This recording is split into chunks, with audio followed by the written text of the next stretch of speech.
rupa. Jadi unsur seni rupa itu ada dua. Yang pertama dia unsur fisik, yang kedua unsur non fisik. Nah, kita nanti akan bahas yang pertama itu unsur fisik. Untuk unsur non fisiknya kita bahas di semester depan.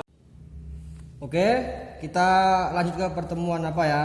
Lanjutan dari tadi, kita buka buku paket yang kalian punya. Kita buka halaman 11. Nah, hari ini kita akan belajar unsur fisik karya seni rupa. Nah, unsur. Ya, unsur. Nah, kita akan bicara unsur fisik. Oke, saya akan jelasin biar kalian lebih mudah mencernanya. Jadi dia unsur fisik itu adalah unsur yang dia kelihatan oleh mata, unsur fisik.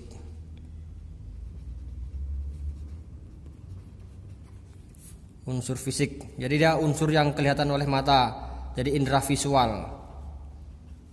Ya, yang tampak oleh mata. Jadi segala sesuatu yang ada pada karya seni rupa dua dimensi itu yang tampak secara kasat mata itu yang dinamakan unsur fisik. Oke. Nah, unsur fisik ini terbagi dari beberapa hal. Yang pertama, yang paling dasar. Yang pertama dia titik. Kalian pasti udah sering dengar kata-kata titik ya. Nah, titik ini adalah unsur dasar sebuah karya seni rupa dua dimensi. Ini titik ya, titik. Nah, untuk lebih bahasanya lebih mudah dipahami, dia titik ini adalah secara teknis dia sentuhan ujung alat ya, sentuhan ujung alat. Alat itu bisa pena, bisa kuas, bisa pensil dan lain-lain. Jadi dia sentuhan kecil pada suatu bidang, itu yang namanya titik. Nah, selanjutnya setelah titik adalah garis. Oke, garis. Nah, garis ini adalah ya, ini bahasanya yang lebih simpel aja ya, gabungan dari banyak titik yang rapat. Nah, jadi kalau titik ini tadi disambung, dirapatkan, dia akan membentuk sebuah garis. Jadi seperti ini juga. Nah, ini kalau dipecah dia ada banyak titik sebetulnya. Nah, itu untuk garis. Terus yang ketiga, setelah kita dapat garis, yang ada yang namanya bidang. Bidang. Nah, bidang ini lanjutan dari garis. Sebetulnya ini gampang ya. Dari titik menghasilkan garis, dari garis menghasilkan bidang. Nah, bidang ini gabungan dari beberapa garis. Misalnya beberapa garis ya. Ini garis, kita main garis saja. Ini sebuah bidang. Ini juga bisa dinamakan sebuah bidang. Ini juga bidang. Tergantung bidang apa yang ingin dibuat. Ini yang namanya bidang. Oke. Yang keempat, setelah bidang ada yang namanya bentuk atau raut. Bentuk atau raut. Bukan raut wajah ya, raut. Nah, seperti yang tadi, setelah kita dapat bidang, itu akan ketemu yang namanya bentuk. Jadi gabungan dari beberapa bidang. Intinya setelah titik digabung jadi garis, garis digabung jadi bidang, bidang digabung menjadi bentuk. Nah, ini yang tadi bidang. Nah, setelah ditambah bidang lagi, ya kan tadi pengertiannya beberapa bidang. Ada yang namanya bentuk. Nah, ini baru namanya terbentuk sebuah bentuk atau raut. Misalnya ini segitiga. Ini namanya bentuk. Nah, setelah bentuk nanti ada yang namanya ruang.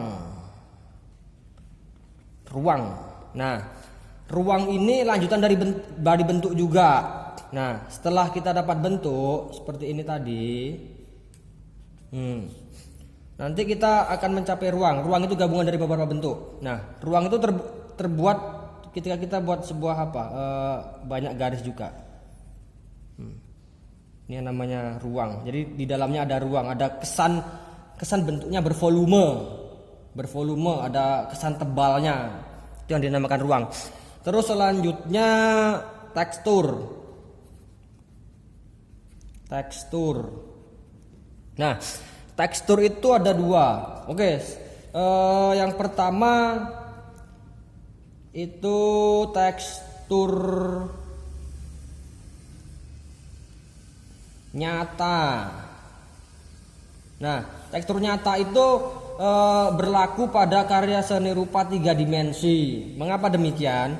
Karena nyata di sini tekstur itu adalah kesan raba yang terasa oleh indera peraba. Misalnya ada benda ini, ambil sebuah cutter ya. Ini kan bentuknya 3 dimensi. Ketika kita raba, ini kan terasa dia, apakah dia halus, kasar, tebal, tipis. Nah, itu yang dinamakan tekstur nyata. Jadi dia terasa secara nyata, bisa dipegang, bisa dirasakan dengan indera peraba. Itu yang namanya tekstur nyata. Ini untuk 3 dimensi. Kuncinya 3 dimensi tekstur nyata ini. Setelah tekstur nyata nanti ada tekstur semu ya. Tekstur semu. Kebalikannya ini, dia untuk 2 dimensi. Nah, mengapa demikian? Yang pertama itu alasannya karena tekstur semu itu hanya bisa dirasakan oleh indera peraba, oleh mata. Oleh mata, misalnya ya, ada sebuah lukisan. Nih ada sebuah lukisan. Nah, di sini kan bentuknya ada bentuk ikan.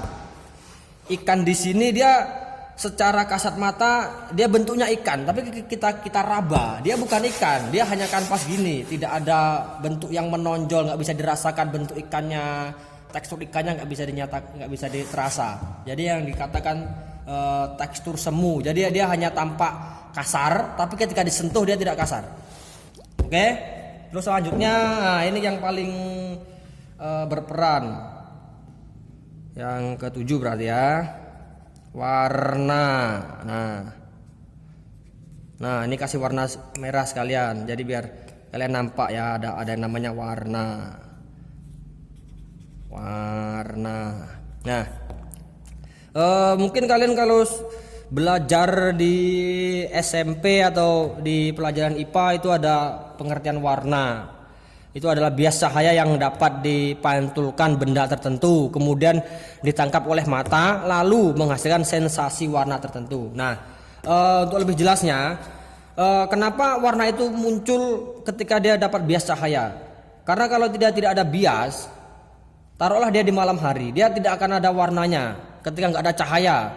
Apapun bentuk cahaya, yang bisa bentuk cahaya lampu, ada cahaya matahari atau cahaya lain, sepanjang dia tidak terkena cahaya, warna nggak akan muncul. Coba kamu taruh misalnya ini sebuah pena di ruangan gelap gulita ya, tanpa ada cahaya, nampak nggak warnanya? Tentu tidak tampak, karena nggak ada cahaya yang mantul di benda tersebut. Nah, dari hal itu, terus nanti ada muncul di warna itu hitam dan putih. Nah, ini agak rancu ya. Ini saya luruskan sekalian, hitam, putih. Nah, hitam dan putih ini bukan warna. Bukan warna. Mereka ini adalah cahaya atau bayangan.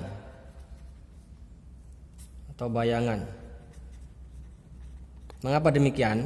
Nah, karena di spektrum warna ya, Magikuhibiniu itu tidak ada yang namanya hitam dan putih. Ya, nanti ketika ada orang bilang hitam dan putih warna, mungkin kalian bisa meluruskan, kalian bisa memberikan wawasan baru bagi yang tidak tahu. Kalian bisa menjelaskan kenapa hitam dan putih itu bukan warna. Oke, dari penjelasan serta tadi tentang unsur fisika karya seni rupa kalian udah paham ya.